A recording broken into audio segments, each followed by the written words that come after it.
What until recently had been the most visible part of amusement parks, and also typically the most visited attraction due to its suitability for all ages, has taken a leap, and as if its place were no longer among speed, jolts, or sirens, has become its own attraction. In recent projects, it no longer shares space or competes with those other less formal rides, but we'll talk about its new place later. First, we should discuss a pioneer. George Washington Gale Ferris Jr. That name sounds familiar, doesn't it? Even if you don't recognize any relation to his namesake president, that surname, Ferris, carries too much weight to go unnoticed. It's almost become synonymous with the attraction we're discussing today. That's why, even if it's not entirely accurate, it seems fair to say the history of observation wheels, or Ferris wheels, begins the day he achieved his goal of building the largest moving attraction to date. And the history of these attractions is, like the contraption itself, a story of ups and downs, although perhaps with more downs than ups. But let's not get ahead of ourselves. Let's start at the beginning and take a look at Ferris's magnificent creation. We're in the final decade of the 19th century, and steel has come to stay. The artistic movement of modernism begins to dominate the world scene, and for the past 4 years, Gustave Eiffel's tower has been observing Paris from on high, but it remains still. On the afternoon of June 21, 1893, Ferris's wheel is already spinning on the midway of the World's Columbian Exposition in Chicago, Illinois. It spins despite many of his engineering and architectural colleagues having labeled its creator a lunatic for daring to undertake what seemed like a structural impossibility. But there it is. Its 36 cars could collectively transport 2,160 passengers on each ride. With dimensions of 24 feet long, 13 feet wide, and 10 feet high, each car could accommodate up to 60 people. For 50 cents, each of those patrons would rise twice to a height of 264 feet during the 20 minutes it would take to complete 2 full rotations, with 6 stops in between for passengers to get on and off. Maybe 264 feet doesn't mean much in terms of grasping the true size of this giant contraption. To make it clear, let's put it next to another work also designed in part by Gustave Eiffel, the Statue of Liberty.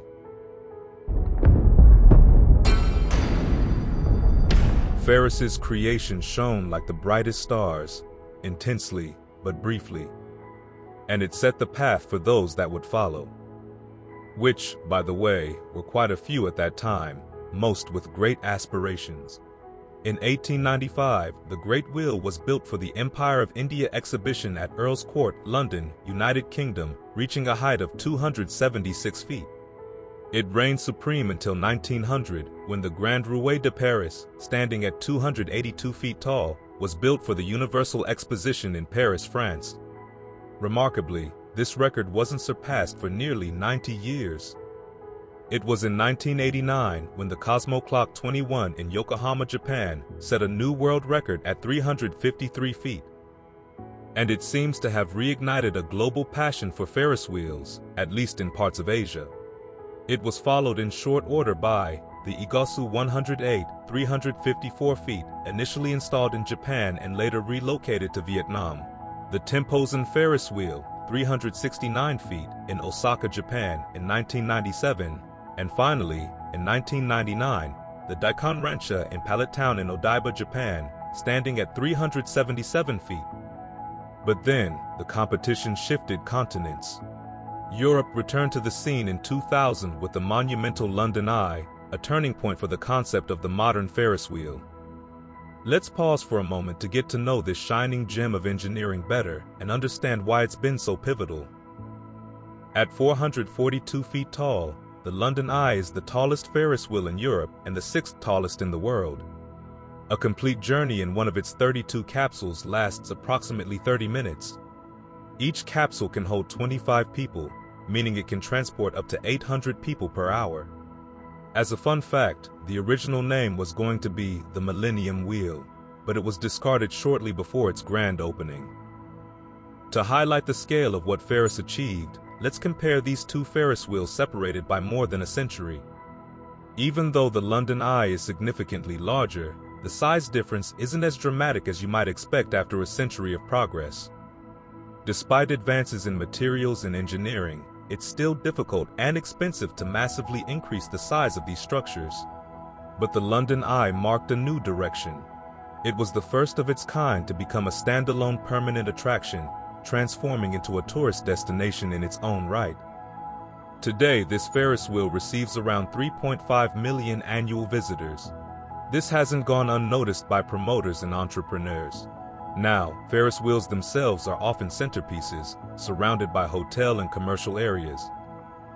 In fact, this trend of making Ferris wheels central attractions has continued to set records in Asia. It began in 2006 with the Star of Nanchang in Jiangxi, China, the first Ferris wheel to surpass 500 feet, reaching 525 feet. In 2008, this was surpassed by the Singapore Flyer in Singapore, standing at 545 feet. Then it took until 2014 for things to come full circle, well, sort of. The 550-foot high roller in Las Vegas became the tallest Ferris wheel in the world, a title it lost in 2021, regained 5 months later, and still holds. And then, of course, in 2021, the Ain Dubai was completed, another one of those record-breaking projects that attracts attention regardless of its location. This Ferris wheel is spectacular, impressive, and superlative. At 820 feet tall, it far surpassed all existing records. But remember what we said about structural complications? Well, when you aim so high, you also risk major setbacks.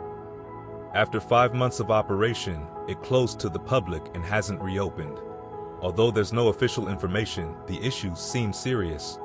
The solution doesn't seem to be simple or inexpensive, so its future seems uncertain. But let's talk about another future, a positive one, and major projects. Let's focus on one of the most ambitious that seems likely to succeed. This is the Seoul Twin Eye, an innovative proposal combining 2 rings with a diameter of 590 feet, rising at an angle and intersecting at the center. This structure will be built on top of a 131-foot-tall building, resulting in a total height of 722 feet.